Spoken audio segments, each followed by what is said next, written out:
সরকারের একজন উচ্চপদস্থ কর্মকর্তা তিনি একটি চিঠি দিলেন যে এইসব এভিডেন্স থাকলে তো তাকে যথাযথ আইনি কর্তৃপক্ষের কাছে তো এভিডেন্সটা দেওয়া উচিত।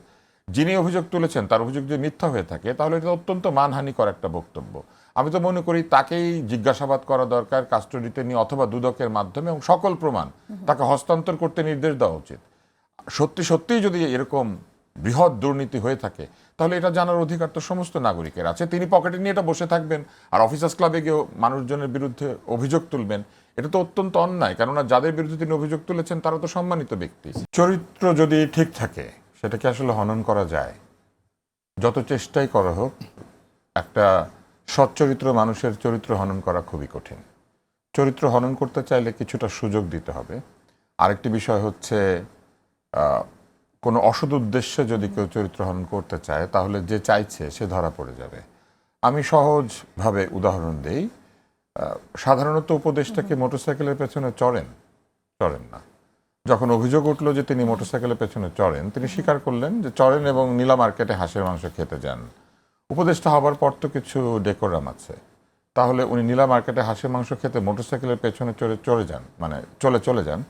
তো সেখানে যখন তিনি যান তার গানম্যান কি পেছনে মোটরসাইকেলে থাকে? কিংবা তাকে যারা নিরাপত্তা দেন তারা কি একাধিক মোটরসাইকেলে তাকে ফলো করেন? বিকেল সন্ধ্যা কিংবা রাতে তার বাড়িতে তাকে খাবার দেওয়ার মতো কেউ থাকে না, কিন্তু তার সঙ্গে যারা থাকেন সেই নিরাপত্তা তো তার সঙ্গে থাকতেই হবে। তাহলে তারাই তো যথেষ্ট তার জন্য খাবার সংগ্রহ করে দেওয়ার জন্য অথবা খাবার দিয়ে দেওয়ার জন্য। ফলে এইখানে কিন্তু কিছু যুক্তির ফাঁকফোকর আছে।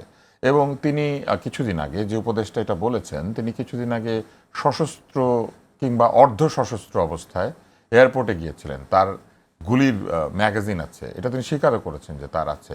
উনি কি নীলা মার্কেটে যাওয়ার সময় নিজের বন্দুক নিজে বহন করেন? বন্দুক সহ যান? এয়ারপোর্টে তো যান, সেটা তো আমরা জেনেছি। তাহলে এই বন্দুক তিনি কোথায় রেখে যান? ওয়েস্টিনে তো বন্দুক নিয়ে ঢোকা নিষেধ, কেননা ওয়েস্টিনে ঢোকার সময় মেটাল ডিটেক্টর দিয়ে চেক হয় এবং ব্যাগ সহ সব কিছু চেক হয়। তখন কি তিনি বন্দুকটা বাইরে রেখে ঢোকেন? তাহলে মানুষ অনেক প্রশ্ন করবে। ফলে তিনি নিজেই চরিত্র হননের সুযোগ দিয়েছেন। এবং তার মধ্যে আরও প্রশ্ন উদিত হয়েছে, যেমন অপু ধরা পড়েছে, অপুর একটা ভিডিও এসেছে, বলা হচ্ছে যেটা চরিত্র হননের চেষ্টা। অপুর স্ত্রীর সঙ্গে কি অপুর যোগাযোগ হয়েছে? অপুকে গিয়ে সবকিছু স্ত্রীকে বলে? অপুর স্ত্রী জানলো কিভাবে যে অপুকে জোর করে ধরে নিয়ে গিয়ে বক্তৃতা দেওয়ানো হচ্ছে কিংবা ভিডিও করা হচ্ছে? অপুকে ওইখান থেকে স্ত্রীকে ফোন করে জানাতে পেরেছে? এত নিশ্চিতভাবে অপুর স্ত্রী বলতে পারে কিভাবে? মানুষ প্রশ্ন করবে। এবং আপনি যেহেতু একজন সাংবাদিক, দীর্ঘদিন ধরে আপনি জার্নালিজমের সাথে যুক্ত, আপনি 21 টিভিতে কাজ করেছেন, আপনি যমুনা টিভিতে কাজ করেছেন, আমি আপনাকে বহু জায়গাতে দেখেছি। আপনি যদি আপনার জার্নালিস্টিক সেন্স অ্যাপ্লাই করেন তাহলে দেখবেন যে এই প্রশ্নগুলো উত্থাপিত করার সুযোগ ওরা নিজেরাই দিচ্ছেন। এটা দেওয়ার পরে যদি কেউ তার বিরুদ্ধে ষড়যন্ত্রমূলকভাবেও এই প্রশ্নগুলি তোলে তাহলে আমি বলবো যে তাদের আচরণের ক্ষেত্রে অনেক সংযত হওয়া দরকার। তিনি ছাত্র ছিলেন 5ই আগস্টের আগে, তিনি তরুণ ছিলেন 5ই আগস্টের আগে, কিন্তু তিনি যে দায়িত্বটাতে বসে আছেন সেই দায়িত্বটি অত্যন্ত গুরুদায়িত্ব এবং সেই গুরুদায়িত্বের প্রতি তাকে তো মর্যাদা করতে হবে। এখন বিভিন্ন জায়গাতে আরও চরিত্র হননের চেষ্টা, যেমন আপনি একটা বলেছেন যে সচিব, পুরনো সচিব কিংবা সরকারি কর্মকর্তাদের একটা অফিসার্স ক্লাবে বসে একটা কোনো সভার মধ্যে একজন বলেছেন 8 জন উপদেষ্টার বিরুদ্ধে তার কাছে প্রমাণ আছে। এখন এই যে বৃহৎ অভিযোগটি উঠল, উপদেষ্টাদের সম্পদের হিসাব দেবার কথা ছিল একদম শুরুতে। এখনো পর্যন্ত উপদেষ্টারা কি তাদের সম্পদের হিসাব দিয়েছেন? দেন নাই কিন্তু।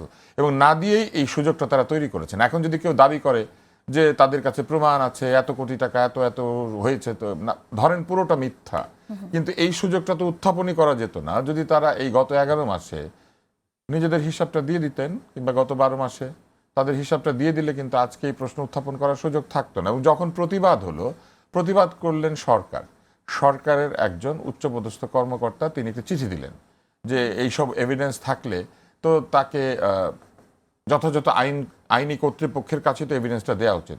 যিনি অভিযোগ তুলেছেন তার অভিযোগ যদি মিথ্যা হয়ে থাকে তাহলে এটা অত্যন্ত মানহানিকর একটা বক্তব্য। আমি তো মনে করি তাকেই জিজ্ঞাসাবাদ করা দরকার কাস্টডিতে নিয়ে অথবা দুদকের মাধ্যমে, এবং সকল প্রমাণ তাকে হস্তান্তর করতে নির্দেশ দেওয়া উচিত।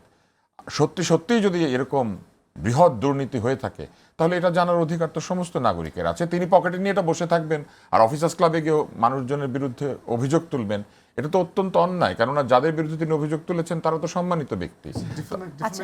হ্যাঁ, এই যে আপনি নিশ্চয়ই লক্ষ্য করেছেন যে কোনো একজন বড় ভাইয়ের কথা বলে একজন গাড়ির কাচ নামিয়ে 7,80,000 টাকা নিচ্ছিল এবং বলছিল যে বড় ভাই কি যেন তাকে বলে দিয়েছে। তারপর আমরা দেখলাম যে আওয়ামী লীগের পতিত সাংসদ শাম্মী হকের বাড়িতে তার স্বামীর কাছ থেকে আবারও এরকম কোন একজন বড় ভাইয়ের কথা বলে তারা টাকা তুলছে। এবং তারপরে আমরা দেখলাম যে যিনি ধৃত হয়েছেন তিনি নাকি তার কোন এক বন্ধুর কাছে আটকে গেলে এই ভিডিও রিলিজ করতে বলে দিয়ে তিনি ভিডিও করে রেখে গিয়েছিলেন, যেটা তার বন্ধু রিলিজ করে দিয়েছে। স্বামী স্ত্রীর মধ্যে এত ভালো সম্পর্ক, কিন্তু ভিডিওটা স্ত্রীর কাছে রেখে যায় নাই, রেখেছে তার কোন একজন বেনামি বন্ধুর কাছে, এবং সেই বন্ধুর পরিচয় গোপনই রয়ে গিয়েছে। কোন বন্ধু এটা রিলিজ করলেন আমরা এখনো জানি না। স্ত্রী এসে বললেন যে এতিম, আর স্বামী বলেছেন মা বাপ ফোন ধরে না, কবরে মনে হয় ফোন আছে, ফলে একজন কবরে ফোন করেন, আরেকজন বলেছেন যে কবরে ফোন ধরে না, কবরে আছেন তারা, কি করে ফোন ধরবেন। এবং মজার ব্যাপার হচ্ছে যে স্বামীকে বাঁচাতে এসে তিনি মূলত সাফাই দিয়েছেন তরুণ উপদেষ্টার পক্ষে। তিনি বলার চেষ্টা করেছেন যে সব কিছুই হচ্ছে চরিত্র হননের প্রচেষ্টা, কিন্তু আত্মপক্ষ সমর্থন করা উচিত ছিল হয় উপদেষ্টার নিজের, অথবা এনসিপির একটি সংবাদ সম্মেলন ডেকে যৌক্তিকভাবে বুঝিয়ে দেওয়া উচিত ছিল যে তাদের উপদেষ্টা একজন বা একাধিক উপদেষ্টার চরিত্র হননের চেষ্টা কে বা কারা চালাচ্ছেন। এনসিপি আমরা দেখেছি রাষ্ট্রীয় প্রতিরক্ষায় গোপালগঞ্জ থেকে বের হয়ে গেল, কারণ তাদের উপরে অত্যন্ত কঠিন হামলা হয়েছিল।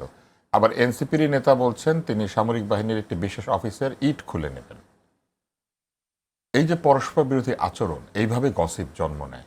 কোন একটি দলের নির্দিষ্ট বক্তৃতার ডেকোরাম থাকা উচিত, তারা কার বিরুদ্ধে কথা বলবেন, কাকে আক্রমণ করবেন, এবং সেই আক্রমণাত্মক বক্তব্যের রাজনৈতিক প্রতিক্রিয়া কি হবে, এই হিসাব কিতাব তাদেরকে করতে পারতে হবে। যারা কিনা দেশ চালানোর দায়িত্ব নিতে চাইছেন তারা যদি দায়িত্ব জ্ঞানহীন বক্তৃতা দিতে থাকেন, আপনি চিন্তা করে দেখেন যে হয়তো আপনি কোন একটি দেশের বৃহৎ নেতার বিরুদ্ধে এরকম একটা বক্তৃতা দিলেন, পররাষ্ট্রনীতি টানাটানি শুরু হবে। তারা বিশেষ বিশেষ দূতাবাসে গমন করছেন, এক দূতাবাসকে বলছেন যে সেই দূতাবাসে ঢুকলে আমরা গোলাম হয়ে যাই, আরেক দূতাবাসে ঢুকলে আমরা ভিআইপি হয়ে যাই। দূতাবাসে গমনের যে প্রক্রিয়া, এটাও কিন্তু এই গসিপ জন্ম দেওয়ার একটি বিষয়। এবং আপনি যখন বলবেন দিল্লি না ঢাকা, অবশ্যই ঢাকা, পিন্ডি না ঢাকা, অবশ্যই ঢাকা, কিন্তু ঢাকা না ডিসি, ডিসি ডিসি, এটা তো আমরা মানতে রাজি না। নিউ ইয়র্ক কিংবা ওয়াশিংটন কি অত্যন্ত পবিত্র শহর যে সেইখানকার দূতাবাসে, সেই সব রাষ্ট্রের দূতাবাসে গেলে পরে সোয়াব হয়? কিন্তু ওইখানে গিয়ে কি আলাপ হয় আপনি আমাকে বলেন। এই যে একটু আগে ফুয়াদ বলছিলেন যে কোথায় কোথায় কি কি আলাপ হয়, এগুলোর তো অনেক ভিডিও আছে, অনেক প্রমাণ আছে, অনেক কিছু আছে, কিন্তু তারা প্রকাশ্যে একটি দূতাবাসে যাতায়াত করছেন, তারা প্রকাশ্যে বলেন না কেন যে ওইখানে কি হয়? আমরা দেখলাম সরকারের একজন উপদেষ্টা বিদেশে গেলেন, ফিরে এসে বললেন চুক্তি করেছি, কিন্তু কি চুক্তি করেছি সেটা বলা যাবে না, আমরা এনডিএ সাইন করেছি। এখন তারা দূতাবাসে গিয়ে যে আলাপগুলি করছেন, শুধু আমি এনসিপিকে বলবো না, অন্যান্য রাজনৈতিক দলের নেতারাও গিয়েছেন, কি আলাপ করছেন? এটাও কি এনডিএ সাইন করে এসেছেন? বাইরে জনগণকে জানানো যাচ্ছে না ওরা কি আলাপ করতে যাচ্ছে? বাংলাদেশের রাজনৈতিক অ্যাডভাইস কি বিদেশিরা দিবেন?